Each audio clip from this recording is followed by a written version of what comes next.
Hey, this is Rick from MikenRickOUTDOORS, and today I'm back to do a field test of these SabotHeat battery heated gloves. And yesterday was a unboxing of it, so today we're going to look at how they actually work out here in the field.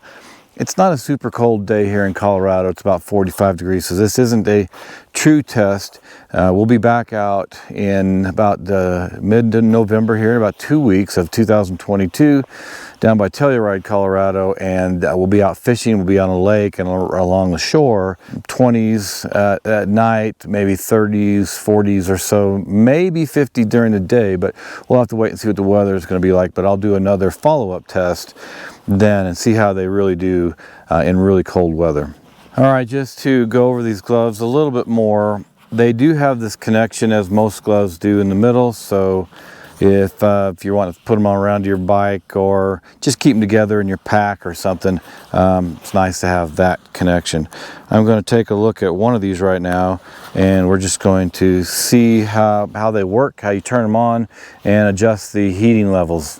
All right, so once again, you can see here, there's a Velcro strap around the wrist area, and a little bit farther down here, maybe about where my watch is at, a little past it, there's a drawstring, so you can pull it, especially if it's really cold outside or snowing. That's really nice to have that feature. Again, on the front of the gloves here in the palm, there's a real soft material, so if you're holding trekking poles, a fishing pole, ski poles, anything like that, it's easier to grip. And here at the fingertip, there's an area where if you're using your phone, you can swipe and use a phone. I haven't really found these to be that successful, but I'll be testing this to see if it actually works. I haven't tested it on this one, but I will today. All right, before you come out here to your outdoor adventure, make sure you charge your batteries. They say, I think it takes 4 to 6 hours to charge them. What I found to be pretty much the case last night. And of course, it depends on if it's got a charge at all. Then when you're out here, I've already put my battery inside my gloves after charging. So the first thing you want to do is go ahead, if you haven't already hooked it up, hook it up now. So you just pull out this little cable and plug it in right here. Really easy connection, and then slide it back in. Now be careful. One of the things they say is to not kink this cord. Keep it in there nice and smooth, and keep it working for a longer period of time. Another word of caution on these gloves: there is a temperature range, and I'll put everything up on the screen here, but I believe if you're below 20, minus 20, minus 30, somewhere in that range, you can actually damage the battery if you use it in that low temperature. So it's great for maybe, minus 10 to maybe minus 20 up to, 0, plus 30, somewhere in that range. Just wanted to give you a heads up on that. All right, lastly, before I go on a short hike and show you how these work, this is right here where you turn it on and adjust the power levels or the heating levels. If you push this and depress it for about 2 seconds, they say 1.5, but if you push it and depress it for about 2 seconds, you can see maybe it turns red. And then every time you click it, there it went purple. Click it again, it went green, and then lastly it's white. If you click it again, it goes back to red. The white is the lowest power setting, the lowest heating source. Red is the highest. And when you want to turn it off, you just press and hold it for about 2 seconds. Light went off, and then you're back to a regular glove with no heat. Let's go do a short hike now, and I'll show you what it looks like when we're hiking, and then we'll come back here, wrap it up, and give you my final thoughts. All right, let me show you what it's like to actually put these on and to do some hiking with them. So we're going to take this one, slide it under my arm, and they're really comfortable. It says more like a ski glove here. I would say ski glove or snow. Now I have a big watch here. It's a Garmin 7X Sapphire Solar. If you want to know more about that, I'll put a description below. You can see right here, the battery is right here, and you can see it sticking out just a little bit, but the location of it doesn't bother me. My watch here, you can see, is pushing this top up a little, but no big deal. And then you pull this drawstring, you tighten this Velcro here, pull the drawstring, And there you go, the right glove. Now let's get this. That's the left glove, sorry. I might be a little dyslexic today. So we're gonna slide this glove on. Again, thank goodness I got the right fit. We're gonna get that Velcro there going on. We're gonna tighten up this drawstring. And if you're out skiing or throwing snowballs, it's really nice. These are very comfortable. And again, on this one here, you really can't see the battery that well. This one here, you can see it a little bit, but you know, when you got all your gear on and you're out skiing, I don't think you're going to even think about that. You can see on this side that you see that my watch pushes up here a little bit. Over here, it doesn't. Anyway, so we're going to start walking. But before we get going, I'm just going to say these gloves are already warm. But let's go and see what happens when we hold that button down for about 2 seconds. You can see, hopefully, it turned red. That is the warmest setting. Now we're going to do the same thing for this one. Hold it down for about 2 seconds. And it is also red now. They're already heating up. So we're going to walk here. This is not how I normally hike. I don't normally have my hands out in front of me like this. But I wanted to just show you a little bit of how they feel, what they look like when you're out, say, like hiking. Actually, they're great to go hiking with. And they're already heating up really fast.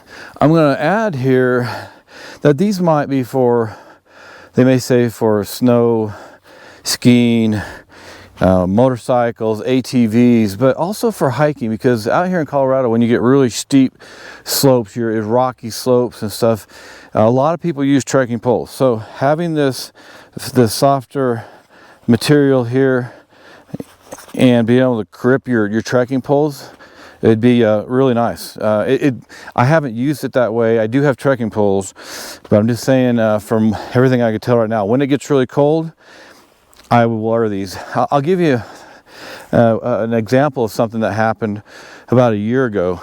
I was up just west of Boulder, I believe, in a state park up there, and it was, I think it was in the 20s. And we took my dog up there, my son and my daughter were out. We went hiking in the snow. It was so cold, my dog was picking up his paws and wanted to go back to the truck. So my daughter took him back to the truck. My son and I went on hiking for a little bit. It was so cold, the good gloves that I had were hurting my fingers. It was cold, my fingers were getting really cold.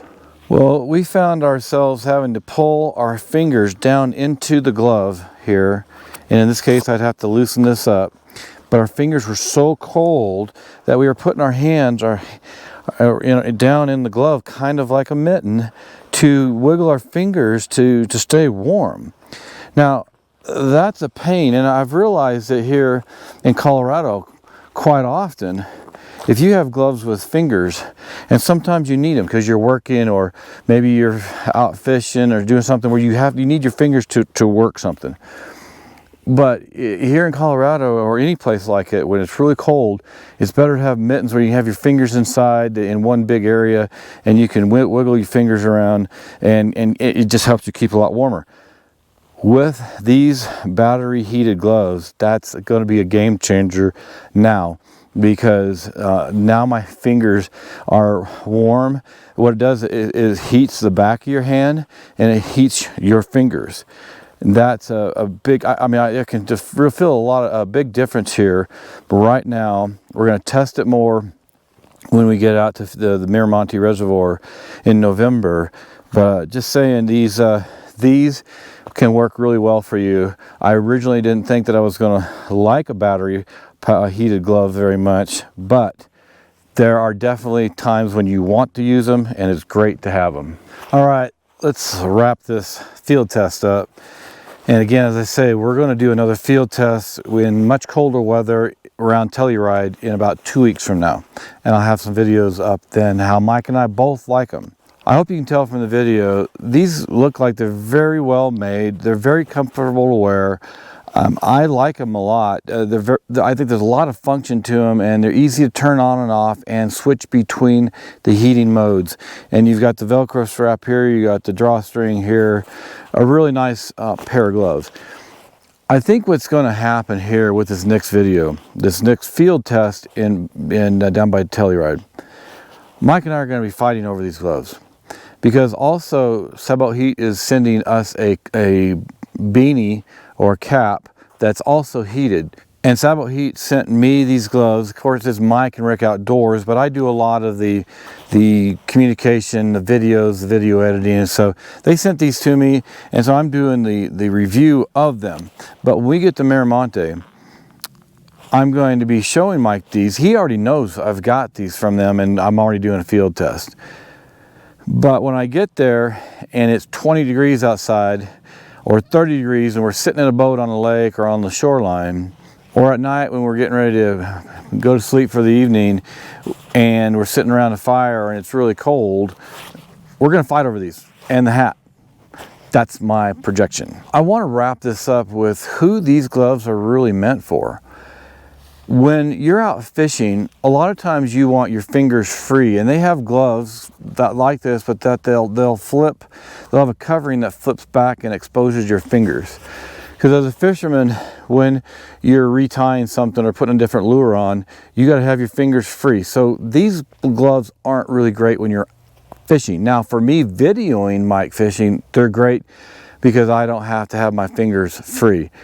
I think these gloves are great for if you're skiing, you're hiking, you're holding on to trekking poles, maybe you're on an ATV or a motorcycle, all kinds of cold weather when you want that warmth. So, and also, even if you're a fisherman or a hunter, and maybe you need your hands free, there are times during the day or in the morning and night when you're cold and you want to warm your hands up. So these are great gloves that you may not wear all day long, but there are times of the day and certain activities that you would absolutely use them. So I started off thinking that, you know, heated gloves, not really sure I really like it, but I'm telling you, my hands have gotten so cold here in Colorado that this is now, I'm starting to look at it and thinking, how am I going to use them? When am I going to use them? I'll carry them with me. And so when I'm really cold and want my hands to be warm, I'm going to have these with me and be get a lot warmer and more comfortable wherever I am out in the mountains. So we're going to bring you more videos here with these gloves, and as I said, about 2 more months, we're going to have cold weather field tests near Telluride, Colorado. So keep an eye out for those videos and a lot of other videos just like them.